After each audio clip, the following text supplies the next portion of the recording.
안녕하십니까. 임상심리사 2급 2009년도 기출문제 풀이를 맡게 된 상담심리학과 김윤주입니다. 자, 첫 번째 문제로는 41번 문제 심리평가를 위한 면담 기법 중 비구조화된 면담 방식의 장점으로 볼 수 있는 것은? 그래서 먼저 면담 진행 절차에 대해서 간단히 소개하자면 구조화된 면담, 비구조화된 면담, 반구조화된 면담 이렇게 세 가지가 있습니다. 구조화된 면담은 사전에 미리 계획을 세워 면담을 진행시키는 방법이고, 비구조화된 면담은 면담 목적만 명백히 하고 면담자에게는 면담을 일임하는 방법입니다. 반구조화된 면담은 사전에 치밀하게 계획을 세우되 면담을 진행할 때는 융통성 있게 진행시키는 방법입니다. 구조화된 면담의 특징으로는 면담상의 일반적인 주의사항, 질문 내용 등이 기재되어 있습니다. 또한 정보를 쉽게 비교할 수 있고 신뢰도가 높습니다. 미숙한 면담자도 질문어구나 언어 구성에서 오는 오류를 방지할 수 있습니다. 비구조화된 면담의 특징으로는 필요한 정보를 알아내기 위해 질문의 구성이나 순서를 면담자가 융통성 있게 진행시킬 수 있습니다.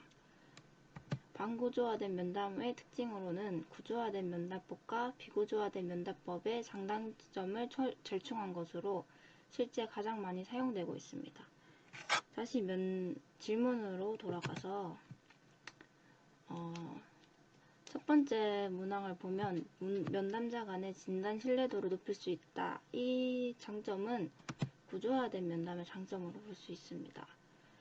연구 장면에서 활용하기가 용이하다. 이 특징 또한 구조화된 면담의 장점으로 볼 수 있습니다.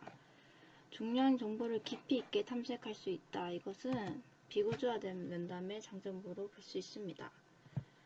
점수화하기에 용이하다. 이것 또한 구조화된 면담으로 볼 수 있습니다. 따라서 41번 정답은 3번이 되겠습니다.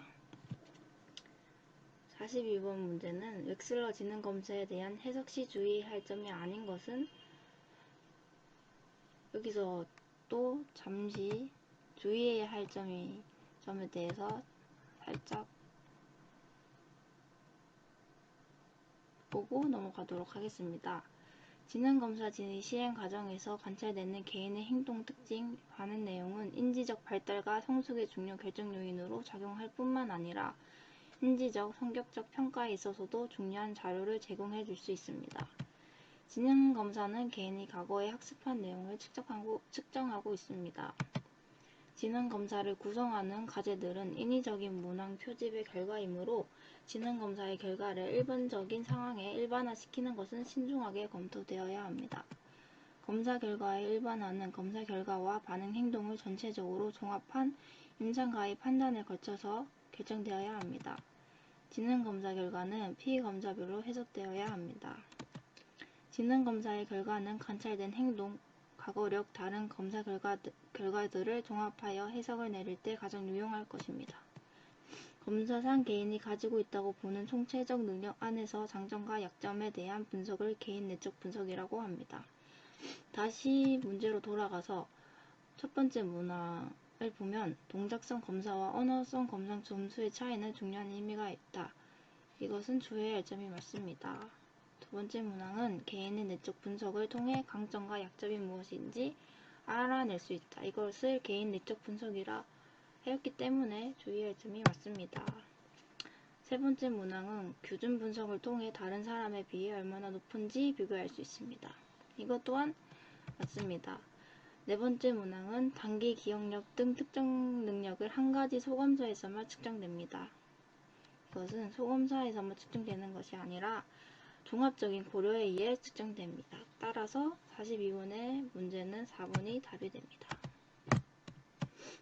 43번 다음 중 루리아 네브라스카 신경심리검사에 포함되지 않은 척도는 루리아 네브라스카 신경심리검사에서는 운동, 리듬, 촉각, 시각, 언어 이해, 언어 표현, 쓰기, 산수, 읽기, 기억, 지적 과정 이렇게 11가지의 척도를 포함하기 때문에 여기서 포함되지 않은 3번 집중이 답이 되겠습니다. 44번 문제. 피검자가 매우 피곤하고 불안한 상태에서 웩슬러 지능 검사를 실시할 경우 가장 부정적인 영향을 받을 가능성이 높은 검사는, 여기서 웩슬러 지능 검사에서 불안이나 주의 집중을 검사할 때 숫자 외우기, 산수 문제, 바꿔쓰기로 측정한다고 합니다.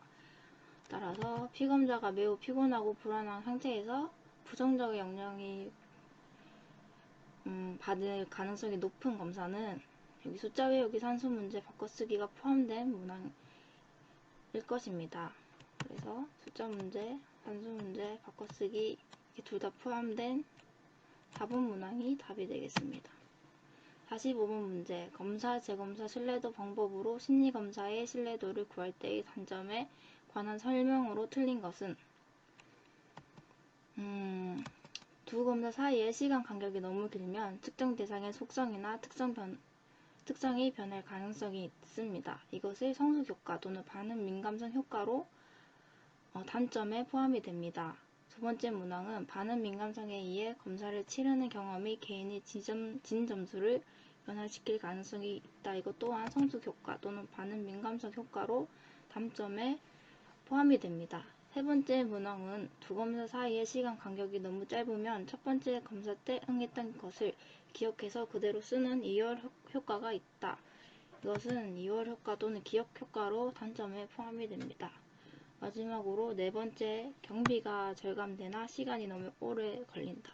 이것은 경비가 절감되는 게 아니라 많이 들고 시간이 너무 오래 걸려 비효율적이다가 단점이기 때문에 4번 문항이 답이 되겠습니다. 수고하셨습니다.